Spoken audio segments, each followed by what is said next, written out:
এখন কতগুলো স্ক্রিপ্ট পড়ে আছে বাড়িতে? এটা বলা যাবে না। অনুসন্ধান যখন তুমি পেলে তখন ফার্স্ট কি তোমাকে ড্রাইভ করেছিল যে এই কাজটা করি চলো? কন্টেন্ট। খুব সিম্পলি বলো যে যখন ধূমকেতু মানে বড় স্ক্রিনে দেখলে কি আমি ফিল করছিলে দেখিনি ছোট শুভশ্রীকে দেখে? আমি কিন্তু দেখিনি সিনেমাটা। হ্যাঁ, এটা একটা মানে সিক্রেট ফাঁস করে দিলাম। তো সেই রকমই কন্টেন্ট যদি ওরিয়েন্টেড কাজের কথা বলি, হইচই কিন্তু দারুণ কাজ করছে বেশ কয়েক বছর ধরে। নমস্কার, আমি সুজয় নীল। আপনারা আমাকে এই মুহূর্তে দেখছেন আলটিমেট মোটিভেশনে এবং হইচইতে। আমাদের সঙ্গে রয়েছে শুভশ্রী গাঙ্গুলি। শুভশ্রী, পুজো কাটলো, উৎসবের মৌসুমও কাটলো, কালী পুজো, ভাইফোঁটা সবকিছু পেরিয়ে ফেলেছি। কেমন গেল সবকিছু মিলিয়ে? খুব ভালো। তোমার প্ল্যান কি এরপরে যে সময়গুলো যাচ্ছে তার সঙ্গে তোমার প্ল্যান? দেখো, আমার মানে বেসিক একটা প্ল্যান আছে লাইফে। কিছু ইম্পর্টেন্ট ডেজ মানে এই পুজোর দিনগুলো বা ধরো আমার জন্মদিন বা পরিবারের সকলের জন্মদিন, সেগুলোতে কাজ করি না আমি নর্মালি। যদি 25 ডেজ কাজ করি তো 15 ডেজের একটা গ্যাপ অবশ্যই নিই to spend some time with my family.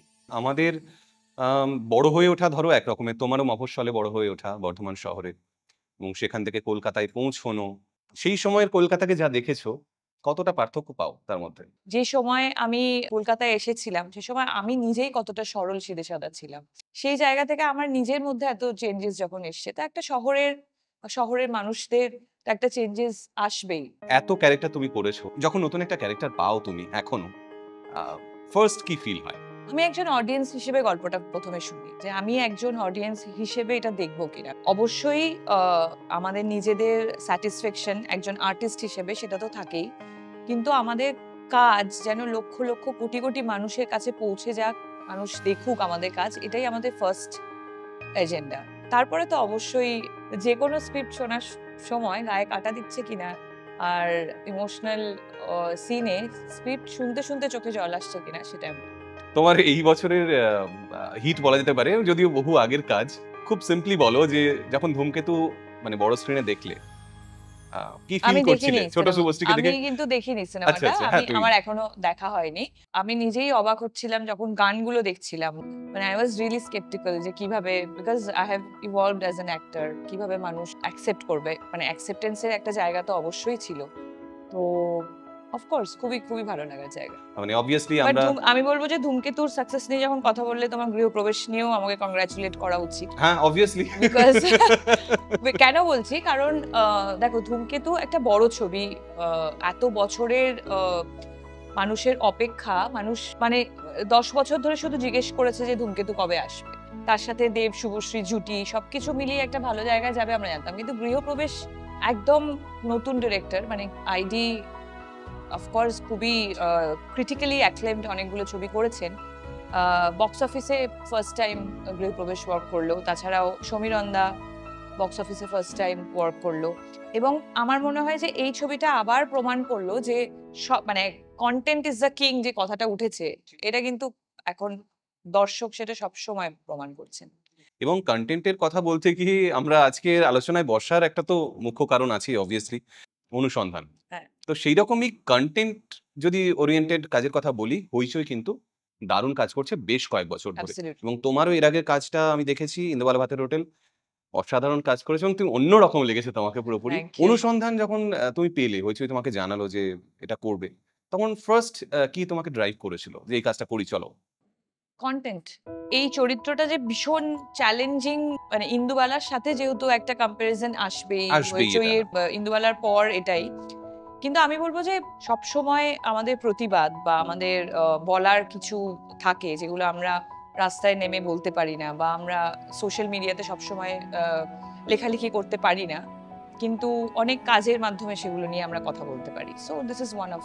তোমার যে চরিত্রটা রয়েছে এই কাজটাতে, সেটার সঙ্গে কতটা একাত্ম হতে পেরেছো? আমার অ্যাকচুয়ালি একটা খুব মানে লেন্দি প্রসেস থাকে, ভীষণ পিছনে পড়ে থাকি আমাকে স্ক্রিপ্ট দাও। মানে আমি অ্যাকচুয়ালি স্ক্রিপ্টটা বহুবার পড়ি, ডিরেক্টরের সাথে প্রথমে কথা বলি যে কিভাবে উনি দেখছেন চরিত্রটাকে, কিভাবে উনি নিয়ে যাবেন পুরো গল্পটাতে, কিভাবে প্রেজেন্ট করবেন, কি ভাষায় সে কথা বলবে, কি চোখের তার ভাষা থাকবে, সবটা ওনার কাছ থেকে জেনে নিয়ে সেটার উপরে আমি কাজ করি। ইন্দুবালা যখন করেছিলাম, ইন্দুবালা নিয়ে একটু কথা বলতে চাই, যেহেতু সেই সময় তোমার সঙ্গে কথা হয়নি। সে সময় একজন বৃদ্ধার চরিত্র তুমি যখন করছো, এতটা এক্সপেরিয়েন্স তোমার জীবনে হয়নি। তোমার পার্সোনাল জার্নি কেমন ছিল? আমাকে যখন প্রথম অফার করেছিল, আমি দেবালয়কে বলেছিলাম যে আমি 19 বছরের মানে 29 বছর যখন বয়স ছিল তখন 19 বছরের মেহুল করেছিলাম, কিন্তু আমি 75 ইয়ার্স করব কি করে? কারণ আমার তো 19 বছরটা এক্সপেরিয়েন্স করা আছে, 75 ইয়ার্স তো আমার এক্সপেরিয়েন্স নেই। আমি সেটা বডি ল্যাঙ্গুয়েজে আনবো কি করে, তার চোখে কি করে আনবো? তো দেবালয় ও শুধু একটাই কথা বলতো যে তোমার অভিনয়ের দরকার পড়ে না, তুমি স্ক্রিনের সামনে দাঁড়িয়ে যাও। ওয়াও। তো ওই যে মানে ধরো ওই চলা বা সেটা যেন আবার বেশিও না লাগে, বাট কখন যে আমি ইন্দুবালা হয়ে গেছিলাম, ইট ওয়াজ বিউটিফুল।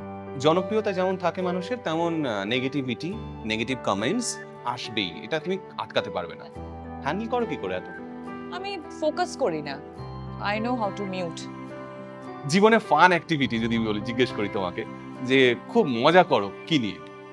এখন না পুরো মানে আমার পৃথিবীটাই মানে আমার আর রাজের পৃথিবীটাই হয়ে গেছে ওই দুটো বাচ্চাকে নিয়ে।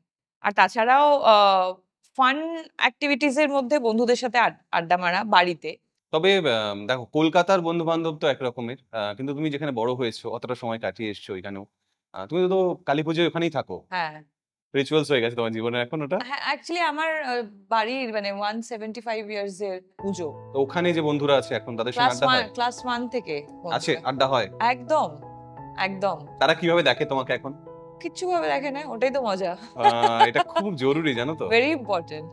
তো আমরা ফিরে যাই আবার আমাদের ইয়েতে, অনুসন্ধানে একটুখানি, কেননা ওটা নিয়ে একটু কথা বলা দরকার, কেননা কাজটা আসছে খুব শিগগির। এবং আপনারা যেমন ইন্দুবালাকে ভালোবাসা দিয়েছেন, তেমনি অনুমিতাকে, হ্যাঁ, শুভশ্রীর ক্যারেক্টার অনুমিতা সেন, অনুমিতাকেও ভালোবাসা দেওয়া দরকার, কেননা আমিও চাইবো তুমি এইরকম ক্যারেক্টার করার সাহস পাওয়ার।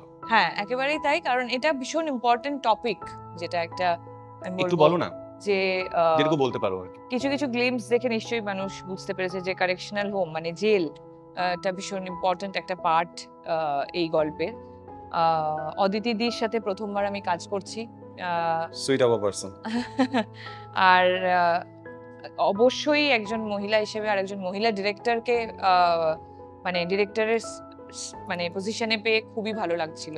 খুব ভালো মানে খুব দারুণ একটা এক্সপিরিয়েন্স। চরিত্রটা নিয়ে যদি বলতে চাই যে চরিত্রটা একটা জার্নালিস্টের চরিত্র। প্রচুর আপস অ্যান্ড ডাউনস এর মধ্যে দিয়ে এই গল্পটার জন্য এই অনুমিতাকে যেতে হয়। ইউবান বা ইয়ালিনী যদি ধরো তোমাকে জিজ্ঞেস করলো যে মা আমি অ্যাক্টর হতে চাই, কি বলবে তুমি তাকে? অফকোর্স ওরা যা হতে চায় ওটা ওদের জীবন, আমরা গাইড করে দিতে পারি। ওদের জীবনে ওরা কি করবে পুরোপুরি ওদের ডিসিশন। রাজদাকেও আমরা দেখেছি ধরো ছোট পর্দার জন্য কাজ করতে, তুমিও ছোট পর্দাটাকে মানে অ্যাজ ইন কন্টেন্ট ড্রিভেন কাজের জন্য তুমি বেছে নিয়েছো। বড় পর্দা এবং ছোট পর্দা, এই দুটোকে কিভাবে দেখো আলাদা করে, নাকি একই রকম দেখো? আমি অ্যাকচুয়ালি ইন্দুবালার আগে অবধি আমার একটা মানে একটু অবস্ট্রাকশন ছিল যে করব কি করব না, মানে সারা জীবন বড় পর্দার জন্য কাজ করে এসেছি।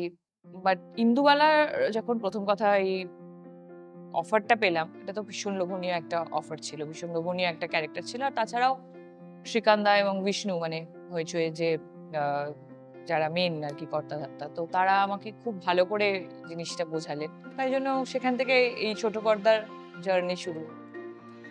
দেখো, তোমার থেকে সিনিয়র অনেকের সঙ্গে তুমি কাজ করেছো, সেসব আমরা দেখেছি। তোমার সঙ্গে যারা জুনিয়র তোমার থেকে এখন, তাদের সঙ্গে তুমি কাজ করো, কোনটা কমফোর্টেবল বলে বেশ মনে হয়েছে বেশি?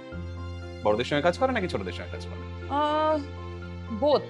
বড়দের সাথে কাজ করলে মানে আমি ধরো এক্ষুনি যদি আমার মনে হয় আমি রঞ্জিত আঙ্কেলের কথা বলতে পারি।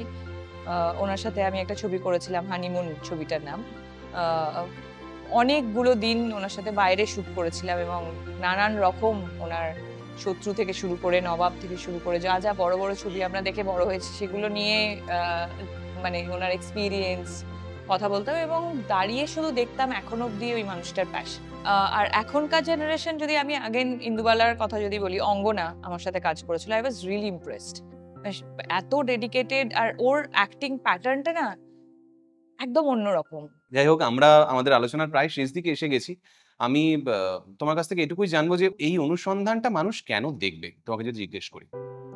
অনুসন্ধান যারা ইন্দুবালা দেখেছে তারা আবার দেখবে, কারণ অবশ্যই আমি চেষ্টা করি যে আমার অডিয়েন্সের কথা মাথায় রেখে গ্রিপিং কোনো একটা সাবজেক্টেই কাজ করার। অদিতিদির একদম অন্যরকম একটা কাজ, খুব ভালো লাগবে, মানে ওটিটির কাজ হিসেবে আমার মনে হয় মানুষের খুব পছন্দ হবে। Thank you so much Thank এই you. সময়টা দেওয়ার জন্য। Thank you. আর হ্যাঁ, অবশ্যই যেটার জন্য আজকে আলোচনা বলছিলাম, অনুসন্ধান। আপনারা যেমন ইন্দুবালাকে ভালোবাসা দিয়েছেন, তেমনি অনুমিতা, অনুসন্ধানের অনুমিতাকেও ভালোবাসা দেবেন। হইচই আসছে খুব শিগগির, নজর রাখুন সোশ্যাল মিডিয়ায়। Thank you so much. আজকে সুজয় নীলের সাথে আড্ডা মেরে খুব ভালো লাগলো। তোমাকে অনেক অনেক শুভেচ্ছা জানাতে চাই। তুমি এইভাবে এগিয়ে যাও, 8 মিলিয়নটা 18 মিলিয়ন, 80 মিলিয়ন পৌঁছে যাক। ভীষণ ভালো একটা আড্ডা আজকে শেষ হলো। মেইনলি আমরা যেটার জন্য এসেছিলাম, অনুসন্ধান খুব তাড়াতাড়ি রিলিজ করছে হইচই। Please subscribe.